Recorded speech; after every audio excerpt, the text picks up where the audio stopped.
बिस्मिल्लाहिर्रहमानिर्रहीम। कैसे हैं भैया आप लोग? रटना नहीं है, समझना है। वीडियो का नाम देख के परेशान हो गए होंगे, पता नहीं सर ने क्या लिखा है। बच्चे परेशान हैं, बिल्कुल बच्चे परेशान हैं। क्यों? क्योंकि इस वक्त बच्चों की हालत 9 मैट्रिक वालों की ये हो गई है कि अभी वो 3-4 जगहों से पिस गए हैं। क्या करें? सर आसिफ यूट्यूब पे कुछ बोलते हैं, एकेडमी में टीचर कुछ बोलते हैं, सेंटर में टीचर कुछ बोलते हैं, स्कूल में टीचर कुछ बोलते हैं, घर में भाई हैं, अम्मी हैं, अब्बू हैं, बहनें हैं, वो कुछ बोलते हैं। अजीब ही टेंशन क्रिएट हो गई है, किस पे यकीन करें किस पे यकीन ना करें।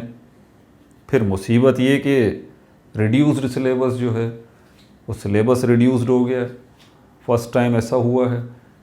9th के अंदर नए सब्जेक्ट्स इंट्रोड्यूस हो गए हैं सिंध में हमारे, और जो है वो प्लस ये कि बुक्स भी, कंप्यूटर की भी न्यू बुक आ गई है और बायो की भी न्यू बुक आ गई है जिनके नोट्स भी नहीं है। ये भी अलग टेंशन है। मतलब कई चीज़ें हैं जिससे बच्चे जो है वो परेशान हैं, पेल मेल पोजीशन में हैं। समझ में नहीं आ रहा कहाँ जाएं और क्या करें। आसान लफ्ज़ों में किस पे भरोसा करें। दिसंबर चल रहा है, हुकूमत का भी कुछ नहीं पता, बोर्ड का भी कुछ नहीं पता। अप्रैल बोल रही थी, अब अप्रैल से बोल रही है कि मई जून में चले जाएंगे। क्या करें?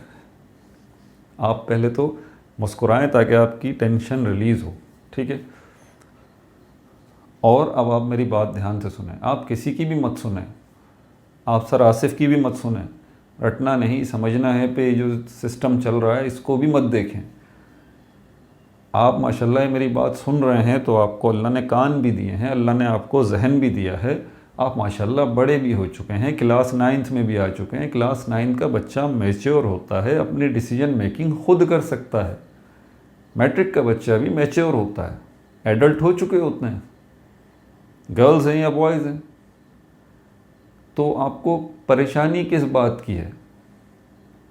सबसे पहला प्रॉब्लम ये है कि बोर्ड ने जो सिलेबस आपका कम किया है उसका PDF ले लीजिए। PDF फाइल उसकी सोशल मीडिया पे देखें, अगर आपको नहीं मिल रही कहीं से तो मुझसे ले लें, जिसमें सारे के सारे सब्जेक्ट्स और उन सब्जेक्ट्स में कौन कितनी चीज़ें कम की गई हैं, शॉर्ट करके जो आपको टॉपिक्स दिए गए हैं वो इस एक PDF में मौजूद हैं। जो मेरे पास हैं मुझसे रब्ता करें। ये नंबर मैं कई दफ़ा बता चुका हूँ, मुझसे रब्ता करें तो आपको ये PDF भी मैं 0332667371 ये PDF भी मैं आपको दे दूँगा। ये किसका है? बोर्ड वालों ने जो दिया। PDF तो नहीं दिया उन्होंने, नोटिफिकेशंस की सूरत में पूरे 8-10 पेजेस का नोटिफिकेशन जो उन्होंने निकाला था उसकी फ़ाइल PDF में मेरे पास पड़ी हुई है। अब सवाल ये पैदा होता है, सर आपके पास जो फ़ाइल है ये PDF की, जिसमें रिड्यूस्ड सिलेबस की तफसीलात हैं, टॉपिक्स उन्होंने दिए हैं, चैप्टर बताए हैं, चैप्टर के टॉपिक्स बताए हैं कि इस चैप्टर के ये टॉपिक्स की तैयारी आप लोग कर लें, हम आप पे क्यों भरोसा करें? Good question. ये जो रिड्यूस्ड सिलेबस है इसके नीचे आपको एक ये bar code reader, bar code नज़र आ रहा होगा ब्लैक कलर का, ये पहचान है इसकी। देख लीजिए ज़रा, आपके पास जो भी ऐसी PDF की फ़ाइल आती है जिसमें रिड्यूस्ड सिलेबस के सब्जेक्ट्स और टॉपिक्स की तफसीलात हैं, आप उस पेज के नीचे देख लें, ये ब्लैक कलर की स्टैंप लगी हुई है। बस मसला हल हो गया। क्या साइन हुए हुए हैं? बिल्कुल। ऊपर क्या लेटर लिखा हुआ है? तो पूरे भाई वो ऐसे नहीं है कि, लेकिन कुछ लोगों ने इस PDF को देख के अपनी तरफ से MS वर्ड में, माइक्रोसॉफ्ट ऑफिस वर्ड में उसको बना लिया है, और जब उन्होंने इससे कॉपी किया है तो मैं ये नहीं कह रहा कि जानबूझ के उनसे गलतियाँ हुई होंगी, लेकिन बड़ी गलतियाँ हुई हैं, बहुत ज़्यादा। उन्होंने चेक करने की कोशिश नहीं की इसको देख के जो बनाया है। तो ये पहचान है उसकी, बार कोड नीचे मौजूद होगा ब्लैक कलर का, आप देख लीजिएगा, इसको बार कोड ही कहते हैं मेरे ख्याल में। ये पहचान है कि ये एग्जैक्ट बोर्ड का ओरिजिनल डॉक्यूमेंट है, ठीक है? तो इसको खोल लें। केमिस्ट्री फॉर एग्जांपल, केमिस्ट्री निकाल लीजिए, केमिस्ट्री निकाल लीजिए, चैप्टर 1 ले लीजिए, चैप्टर 1 के जो टॉपिक हैं वो टॉपिक देखिए, ठीक है? उन टॉपिक्स को फिर आप अपनी बुक में देखिए। अब जो टॉपिक दिया हुआ है उसको आपने बुक में देखा, बुक में भी मिल गया। बुक में मिलने के बाद हर टॉपिक के अंदर कुछ सब टॉपिक्स भी होते हैं जो कि उसका हिस्सा ही होते हैं, जो कि रिड्यूस्ड सिलेबस के अंदर बोर्ड वालों ने मेंशन नहीं किए, लेकिन ये अंडरस्टूड बात है कि वो मेन टॉपिक के अंदर सब टॉपिक्स जो हैं जो कि बुक में मौजूद हैं वो भी शामिल हैं, खुद ब खुद वो आ जाते हैं। समझ में आ रही है बात?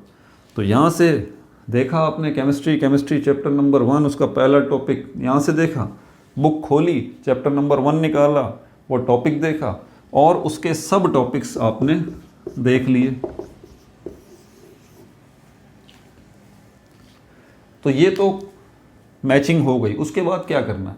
उसके बाद ये टॉपिक और इसके अंदर जो सब टॉपिक्स हैं उनके क्वेश्चंस कहाँ हैं?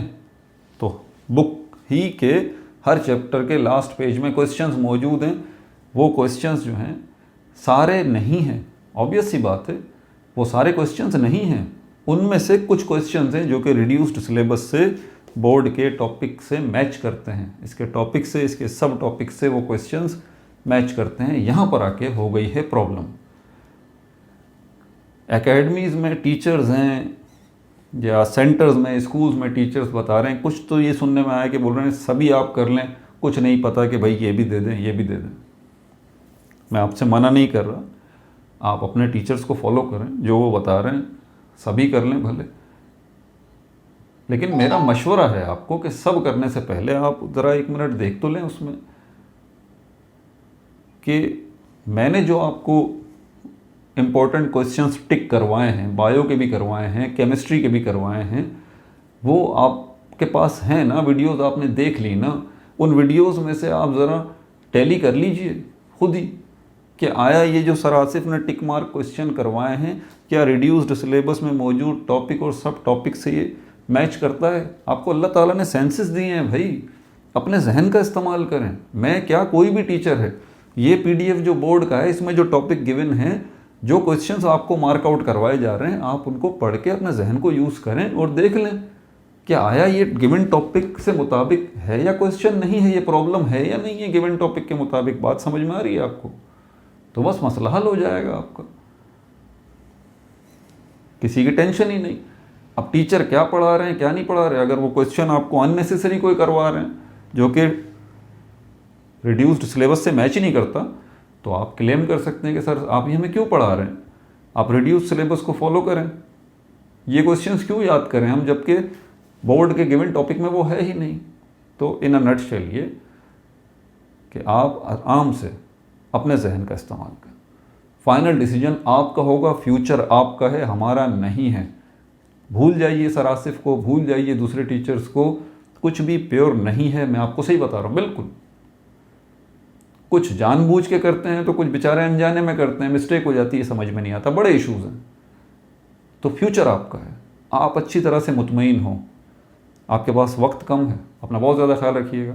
No like no subscribe, only share.